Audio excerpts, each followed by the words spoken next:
Hola, ¿qué tal a todos? Buenos días, tardes o noches, espero que estén muy bien. El día de hoy vamos a hablar sobre un tema muy importante en base a la o con base en la patología femenina, que es el síndrome de ovario poliquístico. Si bien se ha determinado en mucha bibliografía que este es un diagnóstico de exclusión, es decir, hay que ver primero otras causas. Personalmente lo vería como un diagnóstico, o sea, buscarlo de forma intencionada por la gran cantidad de problemas que genera y además las grandes problemáticas que llega a tener en el futuro, sobre todo con el riesgo metabólico y cardiovascular. Dicho esto, vamos a comenzar y bueno, este video va a explicar tanto su definición, un poco de la epidemiología, su fisiopatología, su tratamiento y algunas ideas o algunas especificaciones que se tienen a futuro. Primero que nada vamos a hablar sobre la definición y su presentación. El síndrome de ovario poliquístico es una afección que se pone o se genera en el ovario, ¿no? Y bueno, su abreviatura es SOP. O en inglés lo van a encontrar como PCOS. Ahora, como les digo, es un diagnóstico de exclusión. Sin embargo, su prevalencia es muy alta. Afecta entre un 5 a un 20% de las mujeres. En México, según la guía de práctica clínica, que está actualizada hasta el 2010, menciona que es un 6%. Por eso les puse aquí como un asterisco debido a que pues, los datos han cambiado, ¿no? Probablemente hoy en día. Y la mayoría de los artículos refieren que es entre un 5 y un 10%, algunos dicen que hasta 20%, pero bueno, por eso puse un promedio de 5 a 20% de las mujeres llegan a padecer síndrome de ovario poliquístico. O sea, es altísima la prevalencia de esta enfermedad. Es la causa endocrina a nivel del aparato reproductor femenino más frecuente. Por ello es que le digo que más que un diagnóstico de exclusión, sea una búsqueda intencionada con los síntomas que nos están refiriendo. Se llega a presentar en la edad reproductiva, es decir, en el periodo menstrual. Sin embargo, se han observado que las hijas de madres con síndrome de ovario poliquístico llegan a tener alteraciones en los folículos de los ovarios que genera una predisposición mayor para que lo presenten cuando sean pues adolescentes o cuando comience todo este periodo del ciclo menstrual, que sería la menarca. Entre sus características, pues bueno, como les digo, es un gran porcentaje, o sea, afecta a muchísimas mujeres, casi 100 millones en el mundo, o sea, es muchísima gente. Se caracteriza por un hiperandrogenismo, es decir, los andrógenos están secretados en una cantidad muy elevada y no hay tantos, o esta cantidad elevada provoca que los ciclos menstruales sean anovulatorios, es decir, que los óvulos no sean correctos y por lo tanto llega a generar infertilidad en varios de los casos. También se puede observar dentro de la presentación clínica una resistencia a la insulina. ¿Qué quiere decir esto? Que a pesar de que no sean diabéticas, pero es un factor de riesgo muy alto, en este tipo de problemática se empieza a generar cada vez más insulina porque el cuerpo dice, oye, o sea, estoy secretando mucha insulina porque tú me estás metiendo o estoy teniendo muchos picos de glucosa, entonces se quiere regular. Y entonces se provoca una resistencia, es decir, el cuerpo se hace resistente, la insulina ya no actúa como debe de ser en los tejidos corporales. Hay alteraciones del ciclo menstrual. ¿Cuáles son estas? Bueno, principalmente podría ser algún ciclo más tardado de 45 días, una opsomenorrea.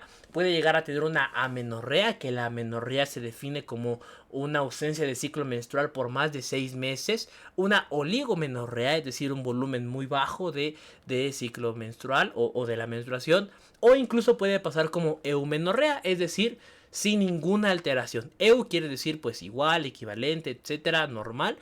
Puede llegar a pasar, sin embargo, es muy común que existan alteraciones del ciclo menstrual. Entre los factores de riesgo, pues es un daño epigenético, es decir, es un todo. Hay genes, hay factores inmunológicos en el medio ambiente, antecedentes familiares, incluso una alteración del eje hipotalámico por ahí puede llegar a presentarse. Antecedentes genéticos, como les digo, el 6% de la guía de práctica clínica, que les puse en ese disco porque esto es del 2010. Hay muchos criterios de diagnóstico, o sea, cuando nosotros observamos hay muchos criterios de diagnóstico. Los criterios que utilizan en Europa, los Estados Unidos, un consenso internacional, etcétera, ¿no? Ahorita vamos a explicar más cuando hablemos sobre los signos y síntomas y su diagnóstico.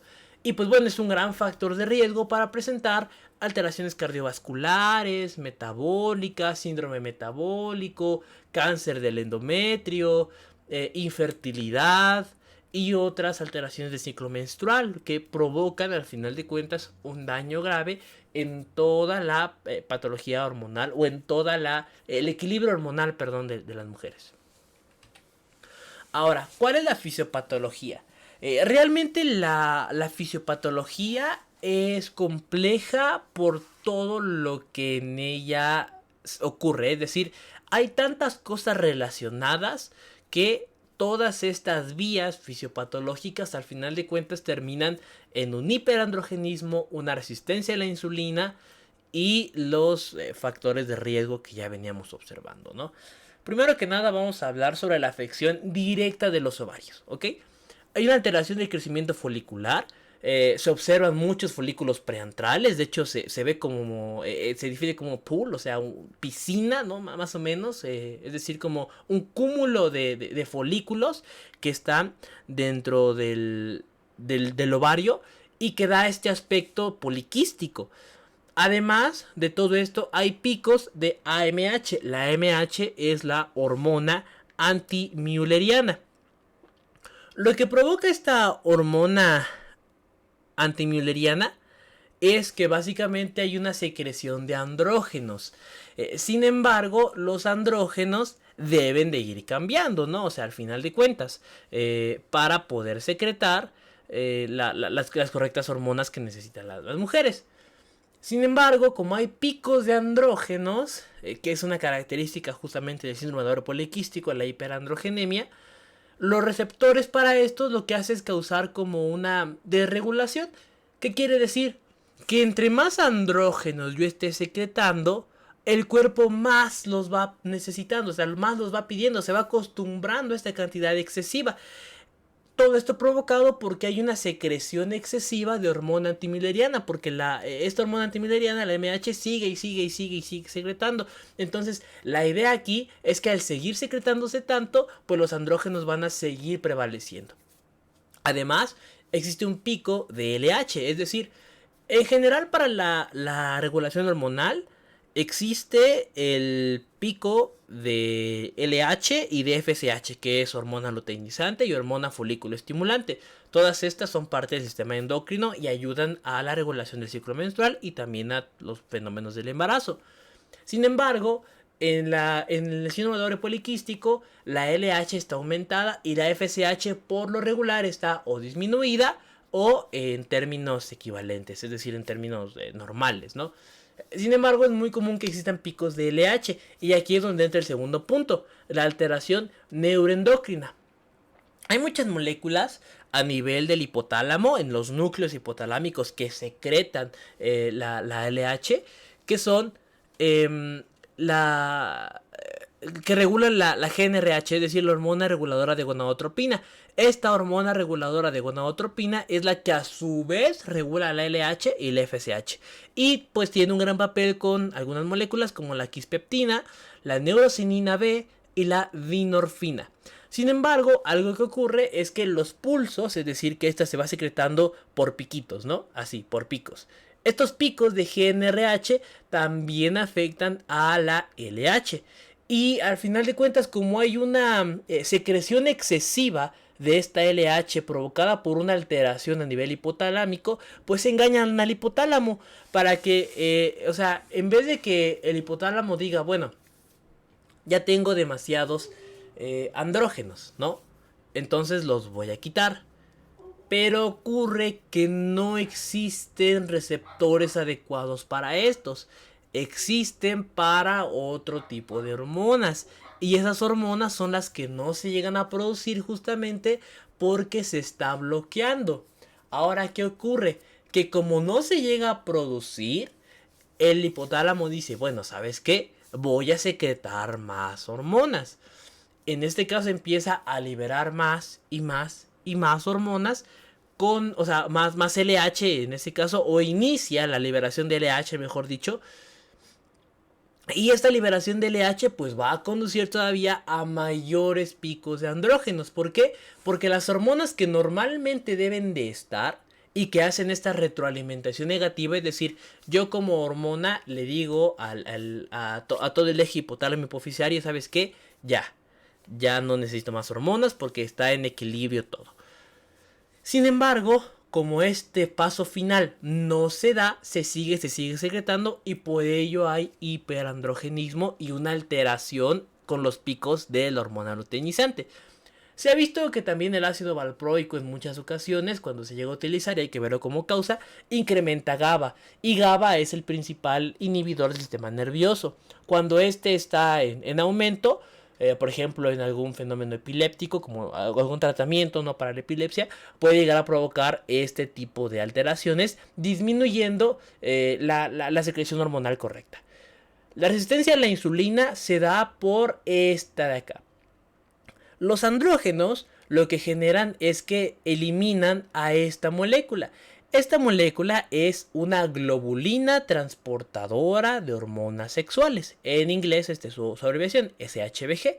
Entonces, como no hay un transporte correcto de las hormonas sexuales, las hormonas también ayudan a la regulación de la insulina. Sin embargo, lo hacen postreceptor, es decir, una vez que se unen y que el receptor está actuando, en ese momento es que el papel de las hormonas sexuales, o en este caso de las hormonas femeninas, llega al punto culmen, ¿no? A donde debe de actuar.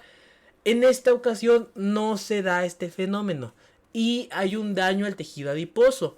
¿Cómo se genera este daño al tejido adiposo? Bueno, la insulina regula principalmente músculo, tejido adiposo. Y en este caso hay un daño al tejido adiposo porque provoca una hiperplasia, es decir, un crecimiento del tejido adiposo. Una división, perdón, del tejido adiposo y una hipertrofia, un crecimiento, o sea, división y crecimiento del tejido adiposo, generando esta resistencia a la insulina, provocando la obesidad, el aumento del índice de masa corporal y los factores de riesgo cardiovasculares. Además de todo esto, además de que de por sí disminuye el transporte de estas hormonas sexuales que ayudan al papel de la insulina y que todo esto provoca que el tejido adiposo aumente, hay una inflamación crónica. Esta inflamación crónica está mediado por factores inmunológicos, es decir, células de nuestra propia defensa que atacan a los ovarios o que producen moléculas que atacan a los ovarios. Esta inflamación crónica provoca todavía más daño al tejido adiposo y por lo tanto mayor resistencia a la insulina. En cuanto a también en la fisiopatología hay una inhibición de los precursores de estrógenos. Hay unas moléculas que se llaman aromatasas, son unas enzimas que ayudan al paso de los andrógenos y a las correctas vías, ¿ok? A las correctas vías para provocar que no existan hormonas alteradas en el cuerpo. Sin embargo, cuando hay este síndrome de ovario poliquístico, por todo lo que ya hemos dicho de la alteración hormonal, provoca que hay una inhibición en los precursores de estrógenos, es decir, en estas aromatasas, o también que hay una alteración en estas moléculas que son las que anteceden a los estrógenos finales. También, bueno, como punto final de esa diapositiva, se ha observado que el microbioma a nivel intestinal es diferente en las mujeres con ovario poliquístico a aquellas que no tienen ovario poliquístico. De manera general, el microbioma, es decir, las bacterias, levaduras que viven en nuestro intestino y que nos ayudan al proceso de la digestión, se pueden dividir en dos grupos. Un grupo alfa, que el grupo alfa es el que tiene mucha diversidad, y el grupo beta. El beta son los que compartimos la mayoría de las personas, es decir, si bien el microbioma es algo individual, hay muchas características similares. Por ejemplo, en el caso del epitelio vaginal, los lactobacilos, ¿no? Que son súper comunes y que cuando estos disminuyen hay una infección vaginal. En el caso del intestino de las mujeres con ovario poliquístico, el microbioma es alfa, es decir, es súper diverso al de otras personas y por lo tanto no tienen la protección necesaria para evitar los factores inmunológicos que atacan al ovario. Y es un mecanismo de herencia. Hay muchísimos genes que se han visto implicados en la fisiopatología del síndrome de ovario poliquístico. y de hecho se utilizan como un blanco, para un blanco terapéutico a futuro, pues para esta afección. Ahora, si no fuera poco, o sea, por lo que ya vimos del factor hormonal, ovarios, resistencia a la insulina, etcétera, hay un papel inmunológico en el síndrome de ovario poliquístico. O sea, las propias células de nuestro sistema inmune, nuestro sistema de defensa, atacan en cierta forma al ovario poliquístico. Y estas células son los macrófagos, los neutrófilos, las células dendríticas y los linfocitos T. Bueno, células dendríticas y células NK. En el caso de los macrófagos, lo que provocan es que aumentan los andrógenos, es decir, esta hiperandrogenemia, y generan todavía más resistencia a la insulina.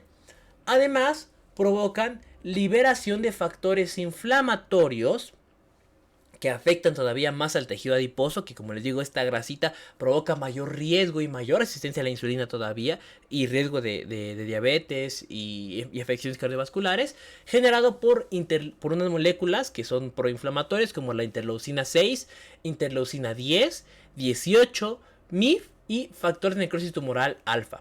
Los neutrófilos están encargados de la remodelación vascular. Sin embargo, se ha observado que con estos parámetros hormonales alterados llegan a provocar placas aterogénicas, aumentando el riesgo cardiovascular. Las células dendríticas decrecen, es decir, se hacen menores, hay un desbalance de las células dendríticas y provocan citocinas o provocan la liberación de citocinas y quimiosinas. Las citocinas son como estas moléculas inflamatorias y las quimiosinas pues van a ser moléculas que atraen todavía más células inmunológicas que crecen el daño inflamatorio en el síndrome de ovario poliquístico. Además de todo, estas células tienen un receptor, o más que un receptor, tienen una señal que es el HLA, es decir, el complejo mayor de histocompatibilidad. Esto está desbalanceado. Al estar desbalanceado, provoca que llamen todavía más células inmunológicas y el daño inflamatorio sea todavía mayor. Los linfocitos T también presentan provocan el desorden ovulatorio, sobre todo por la secreción o el incremento de CD4 positivos y CD28 negativos. Además tienen factores quimiotácticos, es decir, llaman todavía más moléculas inflamatorias. Entre las moléculas o citocinas o factores inflamatorios que llegan a provocar el síndrome de ovario poliquístico son estos que están acá. El factor de crecimiento de beta 1 disminuye la aromatasa y con ello evita la síntesis de hormonas y provoca el aumento de andrógenos. Otra molécula que de hecho les voy a decir los nombres abreviados porque son larguísimos. Entonces por eso voy a decir los nombres abreviados. Sin embargo, pues aquí les dejo la bibliografía principal de donde lo saqué. GDF8 provoca mayores picos de LH todavía, es decir, si de por sí la LH ya tenía picos por alteraciones hormonales, pues gracias a esta molécula inmunológica tiene más picos todavía. Además genera embarazos anormales y baja progesterona, es decir, puede llegar a provocar ciclos menstruales anovulatorios. Otra molécula que es SFRP4 regula la liberación de insulina. Esta es positiva, ¿ok? O sea, esta está bien que esté porque ayuda a la regulación de insulina. El mecanismo por el cual lo hace es que básicamente evita la salida de insulina extra gracias a que bloquea unos canales que son los canales de calcio. Sin embargo, cuando existe el síndrome de ovario poliquístico, está en niveles bajos. Por lo tanto, no puede evitar la salida de insulina y está relacionada con el papel de la hiperinsulinemia que llega a futuro a la resistencia a la insulina. Otra molécula que es el LIF tiene una alteración en la implantación. Cuando la mujer se quiere o se embaraza, al final de cuentas, existe una implantación celular a nivel del endometrio. Este tejido pues va a hacer que crezca, ¿no? Ahí el producto. ¿Cuál es el problema principal? Que si hay factores inmunológicos en relación del ovario poliquístico, esta implantación no se va a dar. No se va a dar y al final de cuentas por eso se provoca mucha infertilidad. Y el EGF, que es un receptor de andrógenos, es decir, aumenta los receptores de andrógenos para que haya mayor producción de estos y los daños que provocan o las características clínicas que llegan a provocar estos en las mujeres. Ahora, ¿cuáles son los signos y síntomas del síndrome de ovario poliquístico? Pues bueno, como les digo, hay criterios variables de diagnóstico. En este caso vamos a usar los de la Sociedad del Exceso de Andrógenos y Síndrome de Ovario Poliquístico, que son un hiperandrogenismo, es decir, una elevación de los andrógenos, ya sea por métodos clínicos, que en los métodos clínicos vamos a observar hirsutismo. El hirsutismo es una afección que básicamente provoca vello a nivel de zonas que no debería tener la mujer.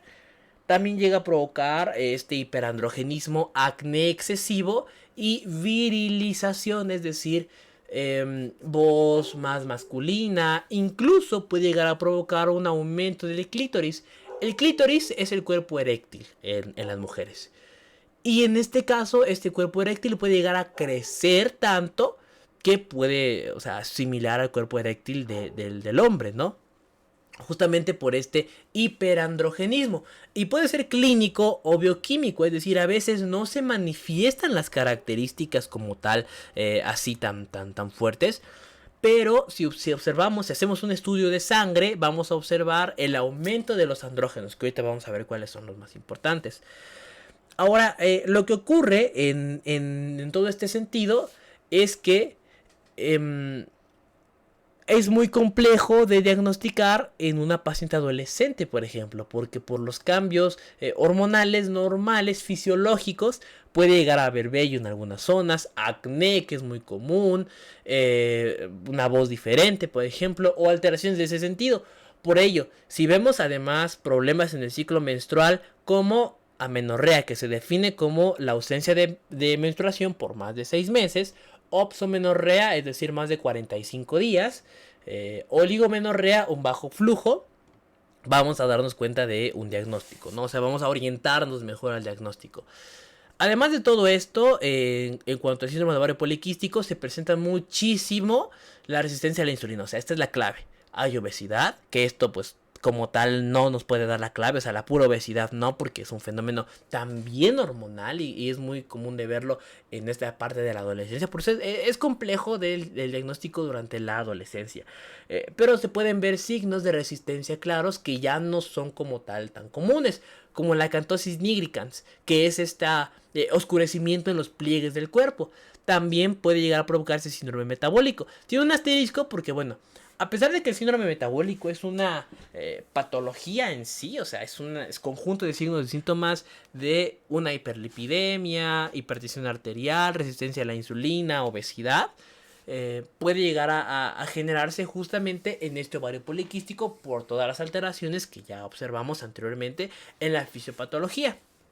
Y como les digo, los criterios de acá son el hiperandrogenismo, que puede ser clínico, con todas estas manifestaciones, o bioquímico, que no se presentan las manifestaciones, pero que al estudiarlas en sangre sí se observe.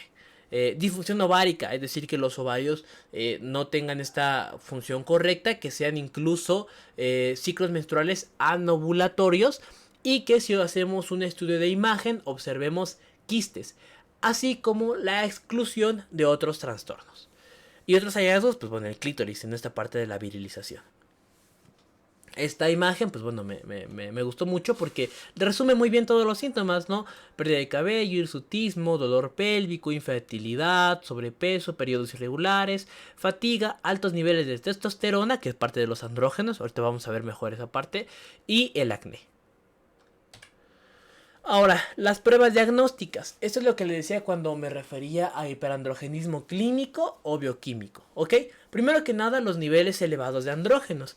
Aquí los abrevié, ¿ok? Pero lo que estamos buscando es dehidroepiandrosterona, es decir, DHEA, o sulfato de dehidroepiandrosterona, DHEAS. También vamos a buscar lo que es los niveles de hormona folículo estimulante y de LH, en donde estos, pues, LH y estos niveles de andrógenos van a estar elevados.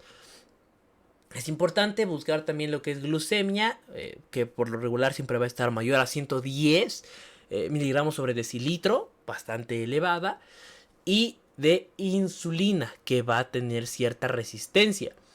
La guía de práctica clínica no lo menciona, pero puse aquí la búsqueda de hormona de AMH, ¿no? De hormona antimileriana, porque también es un factor que provoca todavía más andrógenos y que nos puede dar esta orientación del síndrome de ovario poliquístico. También otras pruebas son las pruebas ovulatorias. Que las pruebas ovulatorias, pues bueno, básicamente es buscar cuánta progesterona hay. En este caso de que no haya progesterona, vamos a ver ciclos ovulatorios o anovulatorios. Dependiendo de los niveles, si hay una elevación, pues bueno, vamos a ver ciclos ovulatorios. Pero si no, van a ser ciclos anovulatorios. O sea, sin una probabilidad de fertilidad porque pues no hay óvulos. En la imagenología podemos utilizar un ultrasonido, ya sea pélvico o endovaginal, en donde la imagen clásica es esta, ¿no? El ovario con múltiples quistes, que de hecho es es uno de los criterios de diagnóstico. Justamente la observación de quistes dentro del ovario a nivel de una prueba de ultrasonido. Si por alguna razón hay un exceso de obesidad, no se alcanza a ver esto, lo otro, puede mandarse otros estudios más complejos como tomografía axial computarizada, resonancia magnética. Sin embargo, estos estudios de imagenología no son recomendables en adolescentes, debido a que con estas pruebas bioquímicas ya se puede dar una idea del diagnóstico, además de toda la clínica que ya se ha referido. De hecho, el diagnóstico del ovario poliquístico es más clínico y se puede apoyar con estas pruebas diagnósticas. Sin embargo, es de exclusión de otras patologías, historia y clínico. Otras pruebas que se recomiendan, pues bueno, es lípidos, sobre todo por este riesgo cardiovascular, también sobre la glucosa sérica y la insulina sérica. Es decir, buscar los niveles de glucosa y de insulina, como les decía anteriormente. Bueno, pues ya para ir finalizando, vamos a hablar sobre el tratamiento. El primero y más recomendable de todos es la dieta y el ejercicio, ¿ok? Porque bueno, al final de cuentas va a haber un sobrepeso y un aumento de la insulina. Cuando nosotros empezamos a hacer ejercicio, se ha observado que en un periodo relativamente rápido se generan factores de transcripción, es decir, los genes empiezan a trabajar y generan moléculas que van a hacer que la insulina y la glucosa se aproveche mejor en el cuerpo. ¿Qué se recomienda? Mínimo 30 minutos al día y una disminución en la dieta de 500 a 1000 kilocalorías. Claro que esto depende de muchos factores y por ello lo más importante es siempre hacer un estudio completo y sobre todo darse una idea con un plan nutricional adecuado e individualizado, es decir, tiene que ser específicamente para cada persona.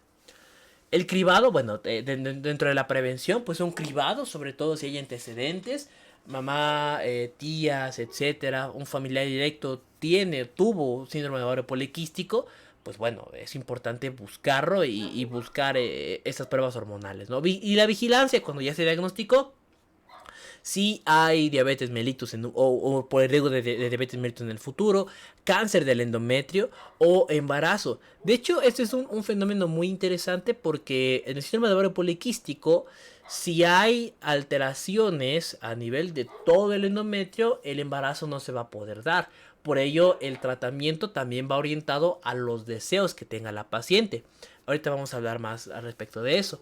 Y bueno, el tratamiento también puede ser cosmético en el caso del hirsutismo, ¿no? Eliminar por láser, por depilación, etcétera, este vello extra. En el caso del tratamiento farmacológico, vamos a hablar sobre anticonceptivos, que es la primera línea de tratamiento. ¿Cuál es el más recomendado? Etinilestradiol, 20 microgramos por día. Esto se puede dar por ciclo si hay otros medicamentos que se dan en el ciclo. Sin embargo, como aspecto básico, es el etinilestradiol a 20 microgramos. La frecuencia, los factores de riesgo, frecuencia respiratoria iba a decir, los factores de riesgo para este tipo de medicamentos, sobre todo porque hay algunos de los anticonceptivos que se han relacionado con trombosis o con alteraciones a nivel vascular. Esto es una recomendación de la FDA directamente. Los factores de riesgo para los anticonceptivos es que mayor de 35 años, que sea fumadora, que haya antecedentes de trombosis o alguna enfermedad isquémica, es decir, que el corazón por alguna razón le esté llegando menos sangre de la que debe. O la otra línea de tratamiento son los antiandrogénicos, que justamente ayudan a la disminución del hirsutismo. El más utilizado es la espironolactona y se puede usar entre 100 a 200 miligramos por día. Los progestágenos se recomiendan en las mayores de 40 años que presenten oligomenorrea o amenorrea. Los más recomendados son la clormadinona de 2 a 5 miligramos y el acetato de medroxiprogesterona en 10 miligramos. Estos se dan entre 10 y 14 días. Ahora, les mencionaba del deseo del embarazo porque, bueno, aquí es donde se debe de investigar. Si la paciente no tiene deseo de embarazo, lo más recomendable es el uso de anticonceptivos.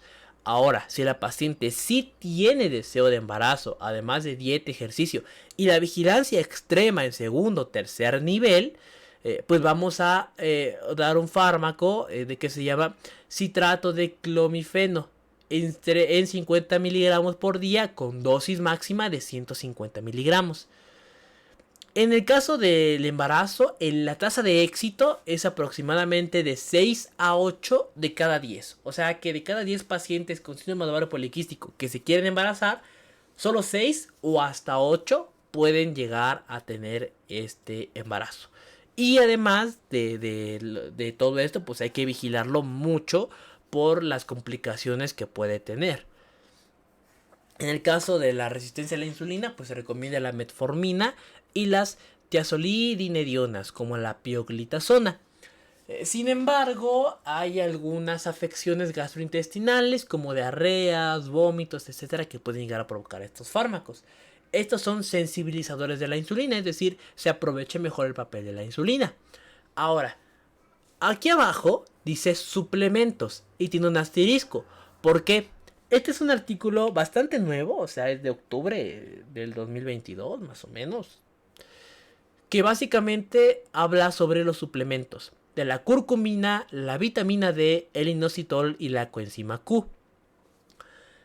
Se ha visto que hay una muy buena reducción de la inflamación, que baja los niveles de insulina, que disminuye estas alteraciones hormonales, genera más receptores de estrógenos y disminuye los de andrógenos, provoca mayor liberación de aromatasa para la conversión al final de cuentas de estos andrógenos. Es decir, tiene de todo lo que vimos de la fisiopatología, estos suplementos lo eliminan.